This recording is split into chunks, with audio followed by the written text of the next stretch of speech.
బాలు ఇక సత్యం కలిసి వేసిన ప్లాన్ అయితే అదిరింది.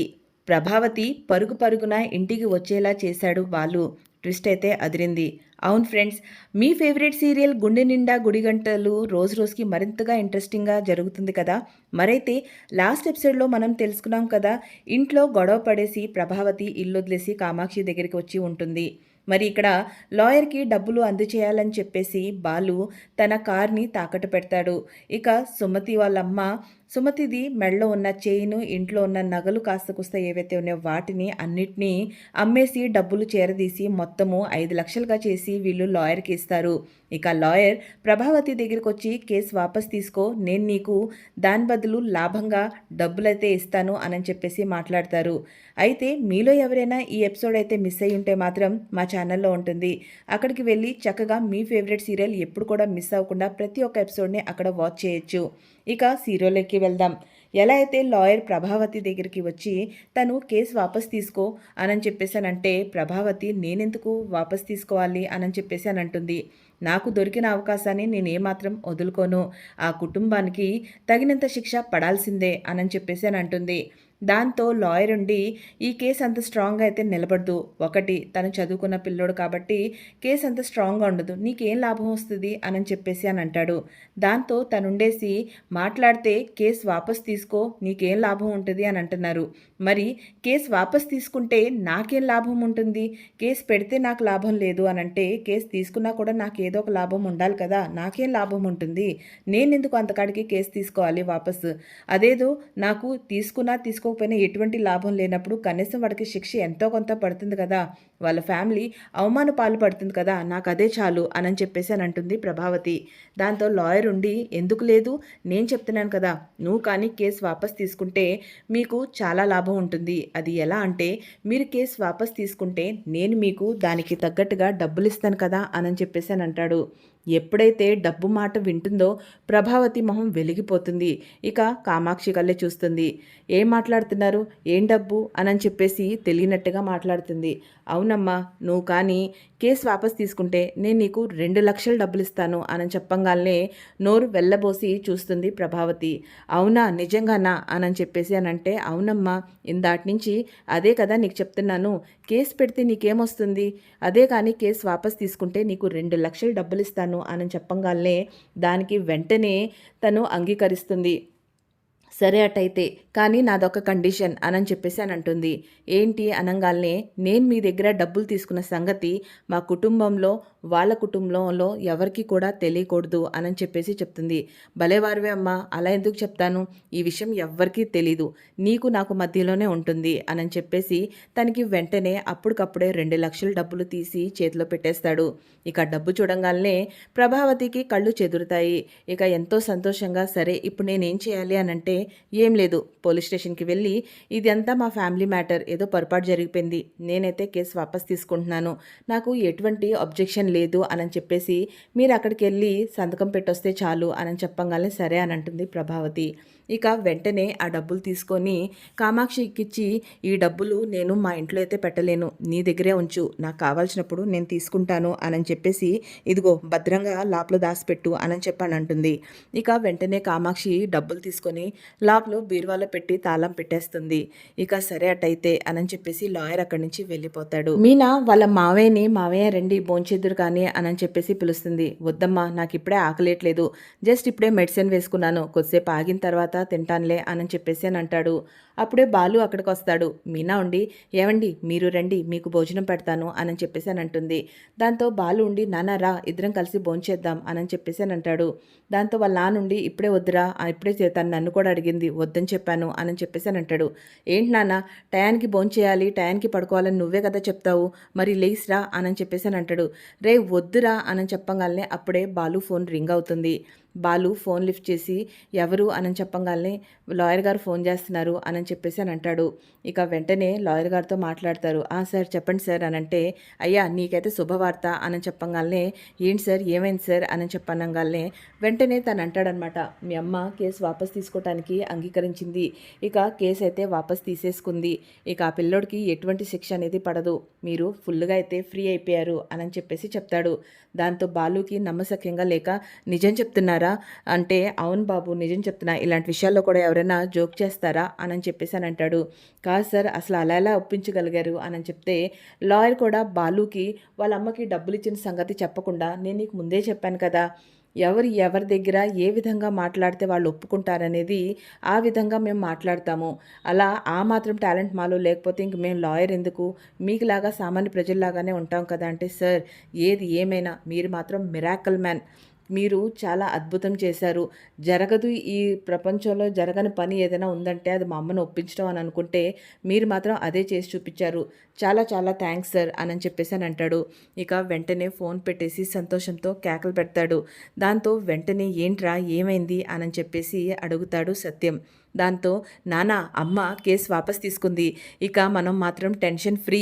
మీనా ఉండి నిజం చెప్తున్నారంటే, అవును మీనా నిజమే చెప్తున్నా, నీకు నమ్మబుద్ధి కావట్లేదు కదా, నాకు నమ్మబుద్ధి కాలేదు, కానీ ఇప్పుడు ఫోన్ చేసింది లాయరే, అతనే చెప్పాడనమాట అని చెప్పంగానే తను వేసే కేకలకి మనోజ్ రోహిణి గదిలోంచి బయటకు వచ్చి, రేయ్ ఎందుకురా ఇంత కేకలేస్తున్నావు, అమ్మ ఏమైనా ఇంటికి వచ్చిందా ఏంటి, అమ్మ ఇంటికి వచ్చినంత ఆనందంతో కేకలేసినట్టుగా వేస్తున్నావు అని అంటే, అమ్మ అయితే ఇంటికి రాలా, కానీ నా సంతోషానికి కారణం మాత్రం అమ్మే అని చెప్పేసి అని అంటాడు. ఏంట్రా ఏమైంది అని అంటే, అమ్మ కేసు వాపస్ తీసేసుకుంది అని చెప్పేసి అని అంటాడు. ఆ మాట వినంగానే రోహిణికి మొహంలో రక్తం చుక్కుండదు, షాక్కి గురవుతుంది. అలా ఎలా తీసుకున్నారు అని చెప్పి ఆలోచనలో పడుతుంది. వెంటనే మనోజ్ ఉండి కేసు వాపస్ తీసుకుందా, అలా ఎలా తీసుకుంది అని చెప్పేసి అని అంటాడు. ఏంటి అలా మాట్లాడుతున్నావు అని చెప్పేసి అని అంటాడు. అమ్మ కేసు వాపస్ తీసుకుంది, ఇంకా ఎటువంటి టెన్షన్ అయితే లేదు, నేనైతే చాలా హ్యాపీ అని చెప్పేసి అని అంటాడు బాలు. అప్పుడే అక్కడికి శృతి ఇక రవి కూడా వస్తారు. వచ్చి వాళ్ళు కూడా ఎంతో సంతోషపడతారు. అయినా కూడా ఇది ఎలా ఎలా జరిగింది అని చెప్పేసి వాళ్ళు అనుకుంటున్నప్పుడు, శృతి ఉండి ప్రతిదానికి ఒక సమయం ఉంటుంది, సమయం గడిచే కొందికి కోపం ఆవేశం అన్నీ తగ్గిపోతాయి. ఇక మనిషికి ఆలోచించుకునే బలం అనేది చేరుకుంటుంది. అప్పుడు అత్తయ్య కూడా అలాగే అయి ఉంటుంది. ఆలోచించి ఎందుకులే ఇవన్నీ అని చెప్పేసి కేసు వాపస్ తీసుకొని ఉండుంటారు అని చెప్పేసి అంటుంది శృతి. ఇంకా దాంతో అందరూ అక్కడ కూర్చొని సంతోషంగా ఉంటారు. కానీ రోహిణికి మాత్రం ఏ విధంగా నచ్చదు. అలా ఎలా జరిగింది, తను ఆ రోజు వాళ్ళ ఇంటికి వెళ్ళి అంత రాదంతం చేసి కేసు వాపస్ తీసుకోనని ఈరోజు ఎలా కేసు వాపస్ తీసేసుకుంటుంది అని చెప్పేసి టెన్షన్ పడుతుంది. ఇక మరోవైపు మీనా సుమతికి చెప్తుందన్నమాట. సుమతి పరిగి ఇంట్లోకి వస్తుంది. వచ్చి అమ్మ అక్క బావ మరి అని చెప్పేసి అంటే, ఏంటి మాయ సరిగ్గా చెప్పు ఏమైంది అని చెప్పేసి అని అంటుంది. అక్క బావ వస్తున్నారు, ఇక తనతో పాటు తమ్ముడు కూడా వస్తున్నారు, వాళ్ళత్త కేసు వాపస్ తీసేసుకుంది అని చెప్పేసి అని అంటుంది. అవునా నిజంగానా అని చెప్పేసి తను దేవుడికి దండం పెట్టుకుంటుంది. ఇంకా అప్పటికే అక్కడికి బాలు ఇక మీనా ఇద్దరు వస్తారు. ఇక వెంటనే ఏంటి నిజంగానేనా అల్లుడు గారు, మీ వియపురాలు గారు కేసు వాపస్ తీసుకున్నారా అని చెప్పేసి అని అంటే, అవునత్తయ్య అమ్మ కేసు వాపస్ తీసుకుంది, ఇక మనకి ఎటువంటి టెన్షన్ లేదు, వీడు భవిష్యత్తుకి ఎటువంటి ఆటంకాలు లేవు, ఇక వీడు బాగా చదువుకొని మంచిగా వీడు ఎగ్జామ్స్ రాయొచ్చు అని చెప్పేసి అని అంటాడు. దాంతో తను చేతులెత్తి దండం పెడుతుంది. నిజంగా అయ్యా నువ్వు మాకు అల్లుడు కాదు దేవుడివి, మా ఇంటికి వచ్చిన ప్రతి ఒక్క కష్టాన్ని మా దాకా రాకుండా మమ్మల్ని కాపాడుతున్న దేవుడివి అని అంటే, అయ్యో అత్తయ్య ఇంత పెద్ద పెద్ద మాటలు ఎందుకు, నేను సామాన్యమైన మనిషిని, కాకపోతే ఒకరికి కష్టం వస్తే నేను చూస్తూ ఉండలేను, ముందుగా నేనుంటాను, అందుట్లో మనవాళ్ళంటే మరింతగా ముందుంటాను, అంతే తప్ప మీరు నన్ను ఊరికినే పెద్దవాడిని చేయకండి అని చెప్పేసి అని అంటాడు. దాంతో అందరూ అక్కడ ఎంతో సంతోషంగా ఉంటారు. ఇంకా వెంటనే వాడొచ్చి వాళ్ళ అమ్మని కౌగిలించుకొని, అమ్మ నన్ను క్షమించు, ఇంకెప్పుడు కూడా నీకు ఎటువంటి మాట రాకుండా చేస్తాను, ఇంకా నేను నిజంగా మారి చూపిస్తాను అని చెప్పేసి అని అంటాడు. దాంతో వాళ్ళ అమ్ముండి, నీ మీదే అన్ని ఆశలు పెట్టుకున్నాం, రెండోసారి ఇలాంటి పిచ్చి పనులు చేస్తానని చెప్పేసి ఎప్పుడు కూడా సాహసం చెయ్యకు అని చెప్పేసి అని అంటారు. అసలు నువ్వు క్షమించమని అడగాల్సింది నన్ను కాదు, మీ బావ మీ అక్క కాళ్ళ మీద పడి దండం పెట్టుకొని మరీ నువ్వు వాళ్ళని క్షమాపణ అడుగు, వాళ్ళు నీకు ఇదంతా చేశారు అని అంటే, ఆపండి అత్తయ్య ఏం మాట్లాడుతున్నారు మీరు అని చెప్పేసి, అయినా కూడా వాడు చిన్నపిల్లడు ఏదో తెలుసో తెలియకో చేశాడు, రే ఇవన్నీ సరే కానీ నేను ఒక మాట అయితే చెప్తాను, అది మాత్రం నువ్వు నా కోసం ఖచ్చితంగా చేయాలి అని చెప్పేసి అని అంటాడు. దాంతో శివ ఉండి, చెప్పు బావా ఏం చేయాలో, నీకోసం నేను ఏం చేయడానికైనా సిద్ధంగా ఉన్నాను అని చెప్పేసి అని అంటాడు. దాంతో తనుండేసి బాగా చదువుకొని మంచి మార్కులతో ఫస్ట్ క్లాస్లో పాస్ అవ్వు, చిన్న వయసులో జైలుకి వెళ్తే ఆ నరకం ఎలా ఉంటుందో నాకు తెలుసు, కాబట్టి నీకోసం ఇంత చేశాను, నువ్వు రెండోసారి ఎటువంటి పొరపాటు చేయనని చెప్పేసి మాట ఇవ్వు అని అంటాడు. తప్పకుండా బావా అని చెప్పేసి చెప్తాడు. ఇక అందరూ కలిసి సంతోషంగా ఉంటారు. దాంతో సుమతి వాళ్ళ అమ్మ వెంటనే ఉండేసి, కానీ ఇదంతా బాగానే ఉంది, కానీ మీనా మీ అత్తగారు ఇంకా ఇంటికి రాలేదు కదా అని చెప్పంటే, అవును తను ఇంకా కామాక్షి అత్తయ్య వాళ్ళ ఇంట్లోనే ఉంది అని చెప్పేసి చెప్తుంది. దాంతో తను ఉండేసి, మనము ఎట్టైనా సరే మీ అత్తయ్యని ఇంటికి తీసుకుని రావాలి అని చెప్పేసి మాట్లాడుకొని, పద మనందరం వెళ్ళేసి ఆమెని పిలుచుకొద్దాం అని చెప్పేసి బయలుదేరతారు. మరోవైపు గుణ దగ్గర పనిచేసే వాళ్ళు గుణకి ఈ సమాచారాన్ని అందిస్తారు. శివ మీద ఎటువంటి కేసు లేదు, కేసు వాపస్ తీసుకున్నారు అని చెప్పేసి చెప్పంగానే గుణకి చాలా కోపం వస్తుంది. ఒక దెబ్బతోనే అందరినీ కొల్లగొట్టచ్చు అని అనుకున్నాను. ఇటు మీనా బాలు ఇంట్లోంచి బయటకు వచ్చేస్తారు. ఇక శివకి మినిమం సంవత్సరం జైలు శిక్ష పడుతుంది కదా అని చెప్పేసి అని అనుకుంటే, ఇక్కడ అంతా తారుమారైపోయింది. అనుకుంది ఒక్కటైతే జరిగింది ఒకటి. అయినా కూడా ఆమె ఇంత కోపంగా ఉన్న ఆమె ఒక్కసారిగా కేసు వాపస్ ఎలా తీసుకుంది ఏం అర్థం కావట్లేదు. అయినా కూడా అంత సులువుగా వీడిని వదిలేస్తానా? అలా ఎలా వదిలేస్తాను? ఇంతకింత వీడికి బుద్ధొచ్చేలాగా చేస్తాను. నా ప్రయత్నాలైతే నేను ఆపుకోను అని చెప్పేసి అని అంటాడు. అంతలోనే అక్కడికి దినేష్ వస్తాడు. దినేష్ వచ్చి చొక్కా వేసుకుంటూ బయటకు వస్తుంటే, ఏయ్ నువ్వెక్కడికి రా, బయటకు వెళ్తున్నావు అని చెప్పేసి అని అడుగుతాడు గుణ. దాంతో దినేష్ ఉండి లోపల పడుకొని నాకు బోర్ కొట్టేస్తుంది, కనీసం టీవీ కూడా లేదు, నేను ఒక్కసారి కాస్త అలా బయటికి వెళ్ళి ప్రశాంతంగా మా ఇంటికి వెళ్ళి స్నానం చేసి మళ్ళీ సాయంత్రం కల్లా వచ్చి ఇక్కడ పడుకుంటా అని అంటాడు. ఏంటి వేషాలేస్తున్నావా, కిండలా నీకు? ఏమనుకుంటున్నావు? నువ్వు కానీ బయటికి వెళ్తే పొరపాటున కానీ ఆ రోహిణి చూసిందనుకో, మనం అనుకున్నదంతా వేస్ట్ అయిపోతుంది. నేను ఎప్పుడు ఎక్కడికి ఎలా పంపించాలో నాకు బాగా తెలుసు. నోరు మూసుకొని గదిలోకి పద అని చెప్పేసి వాడిని బెదిరిస్తాడు. దాంతో వెంటనే దినేష్ ఏం చేసేది లేక సైలెంట్గా లాప్లోకి వెళ్ళిపోతాడు. మరోవైపు రోహిణి, విద్య ఇద్దరు మాట్లాడుకుంటారు. విద్య ఉండి, అదేంటే మీ అత్త ఇంత చేసింది, ఇంత కోపంగా ఉండి ఇంత సులువుగా కేసు ఎలా వాపస్ తీసుకుంది అని చెప్పేసి అని అంటుంది. అవును మరి అదే నాకు అర్థం కావట్లేదు.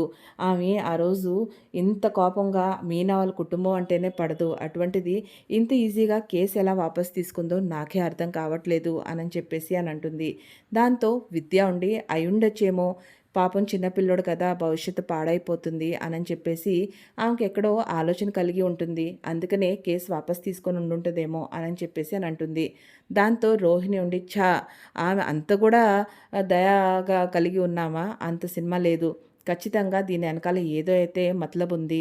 ఈ రెండు కారణాలు అయి ఉండొచ్చు. ఒకటి, యాతో ఆమె ఏదో ఒక విషయం దగ్గర భయపడన్నా ఉండాలి.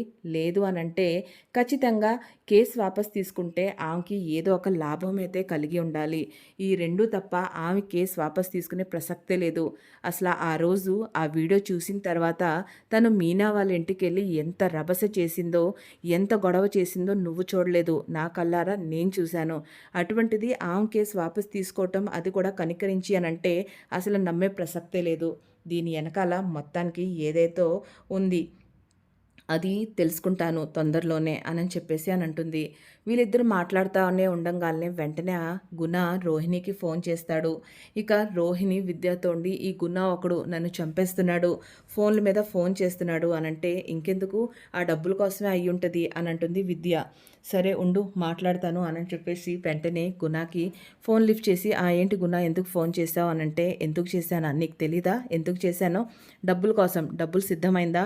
వీడిని ఎప్పుడు దాకా ఇక్కడ నేను పెట్టుకొని కాపలా కాయాలి అని చెప్పేసి అని అంటాడు. దాంతో తనుండి, నేను కూడా ప్రయత్నిస్తున్నాను, ఒక్కసారిగా అంత డబ్బులంటే నేను మాత్రం తీసుకుని రావద్దా అని చెప్పేసి అని అంటుంది. నాకు కాస్తంత టైం ఇవ్వు అని చెప్పేసి అని అంటుంది. దాంతో గుణ ఉండి, టైం గడిచే కొద్దికి వాడు ప్రాణాలు పోతాయి, అది నువ్వు గుర్తుపెట్టుకో, రోజు రోజుకి వాడికి హెల్త్ చెడిపోతుంది, వాడు మరింతగా సీరియస్ అవుతున్నాడు. నేను ముందే చెప్తున్నా రోహిణి, ఇది కానీ నా తలకు చుట్టుకుందా అని అంటే మాత్రం ఖచ్చితంగా నీ పేరు నేను బయట పెడతా, అది మాత్రం గుర్తుపెట్టుకో అని చెప్పేసి వార్నింగ్ ఇచ్చినట్టుగా మాట్లాడి ఫోన్ పెట్టేస్తాడు. దాంతో రోహిణి ఉండి, ఏది కూడా సరే నేను ఏ ప్రయత్నం చేసినా అదెందుకో కానీ తిరిగి తిరిగి నా మెడకే చుట్టుకుంటుంది. ఒక దెబ్బతో మీనా బాధ అలాగే బాలు బాధ నాకు ఉండదు కదా అని అనుకుంటే వాళ్ళేమో హ్యాపీగానే ఉన్నారు, ఇటు తిరిగి లేనిపోయింది. ఇప్పుడు ఈ దినేష్ గారి మ్యాటర్ నా నెత్తికి చుట్టుకుంది, ఏం చేయాలో ఎలా చేయాలో అర్థం కావట్లేదు, మరి ఇప్పుడు ఏం చేస్తావే అని చెప్పేసి విద్య అంటుంది. ఏం చేద్దాం, మనోజ్ని అడగలేను, ఎవరికీ చెప్పలేను, ఇప్పటికే నేను చాలా రకాలుగా చాలా చోట్ల డబ్బులు తీసుకొని ఉన్నాను, ఇప్పుడు ఇవి ఎక్కడి నుంచి తేవాలో అర్థం కావట్లేదు. సరే ఒక పంచే వదిలేసి చచ్చిపోతే అసలు ఏ గోలా ఉండదు కదా, నీకు అసలు ఈ టెన్షనే ఉండదు అనంటే, మెంటలా నీకు, పోలీస్ స్టేషన్కి వెళ్ళాలని అనుకుంటున్నావా ఏంటి అని చెప్పేసి అని అంటుంది. చేస్తా, ఏదో ఒకటి చూస్తాను అని చెప్పేసి అని అంటాడు. ఇక మరోవైపు బాలు, మీనా, అలాగే మీనా వాళ్ళ అమ్మ, చెల్లి, తమ్ముడు అందరూ కలిసి కామాక్షి వాళ్ళ ఇంటికి బయలుదేరుతారు. ఇటు ప్రభావతి తన బ్యాగ్ తీసుకొని తన ఇంటికి బయలుదేరబోతుంది. కానీ ఎప్పుడైతే కామాక్షి డోర్ బెల్ మోగుతుందో తొంగి చూస్తుంది.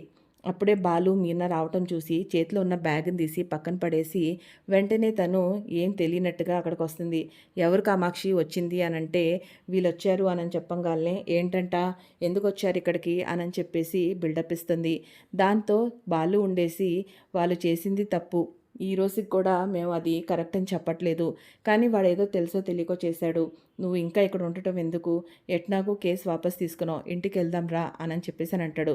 నువ్వు చెప్పంగాల్నే రావటానికి నేనేమి ఇది కాదు. నువ్వు చెప్తే నేనెందుకు రావాలి అనని చెప్పేసని అంటుంది. దాంతో వెంటనే మీనా ఉండి, అత్తయ్య అది మీ ఇల్లు. మీరు అక్కడికి రావాల్సిందంటే నువ్వు చెప్పిన దాకా నాకు తెలీదు మరి. అది నా ఇల్లు అని చెప్పి. నువ్వు నాకు చెప్పేదేందే అని అంటుంది. దాంతో తను ఉండేసేసి మేమందరం ఇక్కడ మిమ్మల్ని క్షమాపణ అడగటానికి వచ్చాము అనని చెప్పేసి సుగుణం అంటుంది. దాంతో తను వెంటనే ఉండేసి, అవునా, క్షమాపణ ఇచ్చే అంతలాగా తప్పు చేశాడా? క్షమించే తప్పు ఏమైనా చేశాడా? పట్టపగల నా చేతిలో నుంచి వాడికి ఎంత ధైర్యం ఉంటే డబ్బులు లాక్కొని వెళ్ళిపోతాడు. అలాంటి వాడిని నేను క్షమించాలా? సరే, చాలా బాగా చెప్పారు అని చెప్పేసి అని అంటుంది. ఇక దొరికిందే అవకాశం కదా అని చెప్పేసి వాళ్ళ కుటుంబంలో ఉన్నోళ్ళందరినీ కించపరచడం మొదలు పెడుతుంది. అసలు మీలాంటి దొంగల కుటుంబం నుంచి మాకు ఎటువంటి సంబంధాలు వద్దు అని అంటే వీళ్ళు వింటారా? లేనిపోయింది ఇటువంటి అన్నీ నా మెడకే చుట్టుకుంటాయి. దిక్కుమాలి సంతంతా నాకే తగులుతారు అని చెప్పేసి అని అంటుంది. దాంతో మీనా ఉండి, అత్తయ్య ఇప్పటికీ కూడా శివ చేసింది కరెక్ట్ అని చెప్పి మేము ఎవరూ చెప్పట్లేదు. కానీ వాడు ఏదో తెలుసో తెలియకో తప్పు చేశాడు. మీరు పెద్ద మనసు చేసుకొని వాడిని క్షమించారు. ఇంకా చాలా అత్తయ్య, రండి ఇంటికి వెళ్దాము. మామయ్య అక్కడ, మీరు ఇక్కడ ఉండటం ఏమాత్రం కూడా బాగోలేదు అని చెప్పేసి అని అంటుంది. దాంతో తను వినకుండా మరింతగా రెచ్చిపోయి ఇంకా చెడామడగా తిడుతుంటే బాలు చూసి, సరే మీరందరూ క్షమాపణ అయితే కోరారు, మీరు ఇక్కడి నుంచి బయలుదేరండి, మిగతా విషయాలు మేము చూసుకుంటాం అని చెప్పేసి అని అంటారు. ఇక శివాని కూడా వెళ్ళేసి వాళ్ళ అత్తయ్యని క్షమాపణ అడగమని చెప్తారు. శివ కూడా వచ్చి, నేను చేసింది తప్పు ఆంటీ, నన్ను క్షమించండి, ఇంకెప్పుడు నేను ఇలా చేయను. కానీ నేను మీ డబ్బుకి ఆశపడి ఇలా చేయలేదు. ఆ రోజు మీరు నన్ను అవమానించారని చెప్పేసి అదొక కోపంతో, అది కూడా పక్కన వాడు చెప్పాడని చెప్పేసి నేను అలా చేశాను అని చెప్పనంగానే, అవును మరి నువ్వు చిన్న పిల్లవాడి, నీకు అసలు ఏం తెలీదు, పక్కనోడు రెచ్చగొట్టంగానే నువ్వు రెచ్చిపోయావు, నీకు ఆ ఉద్దేశం లేనిదే నువ్వెందుకు ఆ పని చేస్తావు అని చెప్పి కించపరుస్తుంది.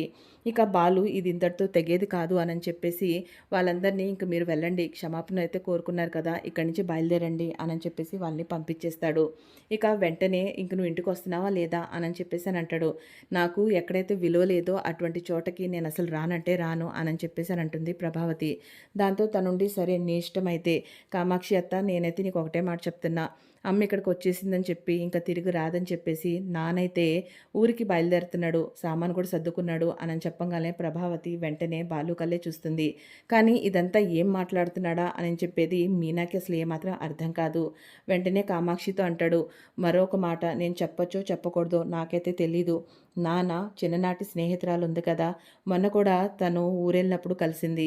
నాన్న అమ్మకి విడాకులు ఇచ్చి మళ్ళీ పెళ్లి చేసుకుందామని చెప్పేసి అని అనుకుంటున్నాడు అని చెప్పగానే, ఏం మాట్లాడుతున్నావురా అని చెప్పానంటే, మరి ఈ వయసులో విడాకులు ఏంట్రా అనంటే, మరి పెళ్లి చేసుకోవటానికి వయసుతో సంబంధం, విడాకులు ఇవ్వటానికి ఎప్పుడైనా ఇవ్వచ్చు కదా, మరి అమ్మ రాకుండా ఉంటే నాన్న మాత్రం ఏం చేస్తాడు అని చెప్పేసి అని అంటాడు. సరే అటైతే నీ ఇష్టం, చెప్పాల్సింది నేను చెప్పా, రావాలనుకుంటున్నావు లేదా నీ ఇష్టం అని చెప్పేసి అక్కడి నుంచి బయలుదేరుతాడు.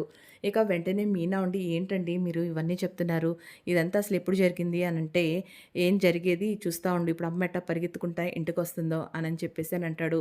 ఇంకా వెంటనే తను వెళ్ళిపోగానే వెనకాల నుంచి ప్రభావతికి ఇవన్నీ ఆలోచించి ఇక ఇంకొక మాట కూడా చెప్తాడనమాట. చూడు అమ్మ ఈ కేసు ఏదో ముందే తీసేసుకుని ఉండుంటే లాయర్కి మేము 5 లక్షలు డబ్బులు ఇచ్చాము, అదే కానీ అమ్మ మాట ముందే కేసు వాపస్ తీసుకుంటాను నాకు ఏదైనా అని అంటే ఆ 5 లక్షలు మిగిలేవి అమ్మకే ఇచ్చేవాళ్ళం కదా అని చెప్పేసి అని అంటాడు. దాంతో ప్రభావతి షాక్కి గురవుతుంది. ఇదేంటి, తిను ఇలా అంటున్నాడు, లాయర్ ఏమో 5,00,000 తీసుకొని నాకు 2,00,000 ఇచ్చాడా? ఎంత తెలివి చూపిచ్చాడు, ఎంత డబ్బు నేను మోసపోయాను అనని చెప్పేసి అని అనుకుంటుంది. ఇక బాలు అక్కడి నుంచి వెళ్ళిపోతాడు. ఇక వెంటనే ప్రభావతికి ఆలోచనలో పడుతుంది. అసలుకి మోసం వచ్చేలాగుంది అనని చెప్పేసి బ్యాగ్ తీసుకొని పరుగో పరుగో ఇంటికి వెళ్తుంది. అక్కడికి వెళ్ళంగాల్నే బాలు ఉండి, "ఏయ్! ఎక్కడికి వస్తున్నావు? ఇంటి బయటే ఆగిపో" అనని చెప్పేసని అంటాడు. "ఏందిరా నువ్వు నన్ను ఆపేది? ఇది నా ఇల్లు, నా ఇష్టం. నేను వస్తాను, పోతాను, నీకెందుకురా" అని చెప్పి.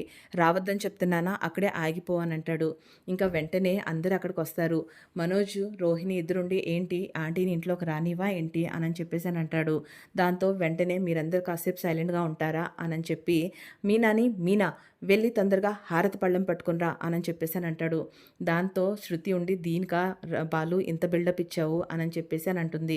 ఇక హారతిస్తుంటే శృతి, "నువ్వొచ్చి ఇవ్వు, రోహిణి నువ్వు కూడా రా, తినైతే వద్దు" అనని చెప్పేసి అని అంటుంది. ఇంకా హారతిచ్చి లోపలికి తీసుకొని వస్తారు. అమ్మ మొత్తానికి ఒక యుద్ధం సాధించి వచ్చింది కదా, యుద్ధానికి తిరిగి వెళ్ళి వచ్చిన వాళ్ళకి హారతిచ్చి లోపలికి పిలుస్తారు కదా, సో అందుకనే అమ్మ కూడా హారతిద్దామని చెప్పేసి చెప్తున్నాను అని అంటాడు బాలు. ఇక అందరూ లోపలికి వచ్చి కూర్చుంటారు. "అది సరే కానీ నేను ఈ ఇంట్లో రావటానికి, ఇక్కడే ఉండటానికి నాదొక కండిషన్" అనని చెప్పి అని అంటుంది. "ఏంటి అనంటే, ఇక మీదట ఈ పిల్ల ఇంట్లో ఉండటానికి నాకు ఏమాత్రం ఇబ్బంది లేదు. కానీ దాని ఇంటికి సంబంధించిన వాళ్ళ అమ్మ, చెల్లి, తమ్ముడు ఎవరు కూడా మన ఇంటికి రావటానికి వీల్లేదు. వీళ్ళు రాకపోకలు ఉండకూడదు" అనంగాల్నే, "అదేంటత్తయ్య అలా మాట్లాడతారు? నాకున్నదే వాళ్ళు. వాళ్ళే నాకు రాకుండా ఉంటే అలా ఎలా కుదురుతుంది? పండగలకి దేనైనా పెట్టుకోతలకి రావాలి అనంటే వాళ్ళు కాకపోతే ఇంకెవరొస్తారు అనంటే, దానికి నాకేం ఇబ్బంది లేదు. వాళ్ళేమన్నా ఇవ్వాలని అనుకుంటే డోర్ బయటే నుంచొని డెలివరీ చేసి వెళ్ళిపోవాలి. వెంటనే బాలు ఉండి, "వాళ్ళేనా పోస్ట్ మ్యానా అలా ఇచ్చి వెళ్ళటానికి" అనని చెప్పేసి అని అంటాడు. "నాకైతే తెలీదు. నాది మాత్రం ఇదే కండిషన్. వాళ్ళ కుటుంబంతో దీనికి ఎటువంటి కాంటాక్ట్ అయితే ఉండకూడదు" అనని చెప్పేసి కండిషన్ పెడుతుంది. సో ఫ్రెండ్స్, నెక్స్ట్ అయితే మీ ఫేవరెట్ సీరియల్‌లో జరగబోయేదైతే ఇదే. సో మీకేమనిపిస్తుంది? ఈ కండిషన్‌కి మీనా ఒప్పుకుంటుందా? ఇంతటితో వాళ్ళ పుట్టింటి నుంచి సంబంధాలు తెంచుకుంటుందా? మరి బాలుకి లాయరు డబ్బులు వాళ్ళ అమ్మకి ఇచ్చిన సంగతి, సగం డబ్బులు తనే తినేసిన సంగతి తెలుస్తుందా? తెలుసుకోవాలి అని అనుకుంటే ఖచ్చితంగా మా ఛానల్‌ని లైక్ చేయండి, సబ్స్క్రైబ్ చేసుకోండి. నెక్స్ట్ ఏం జరగబోతుందో ముందే తెలుసుకోవటానికి మా ఛానల్ సబ్స్క్రైబ్ చేసుకొని పక్కనే ఉన్న బెల్ ఐకాన్ని ప్రెస్ చేసి ఆల్ అని క్లిక్ చేయండి. మీకు కానీ మా వీడియో నచ్చినట్లయితే తప్పకుండా లైక్ చేయండి. మీ యొక్క చిన్న లైక్ మాకెంతో ప్రోత్సాహాన్ని కలిగిస్తుంది. Thank you so much friends.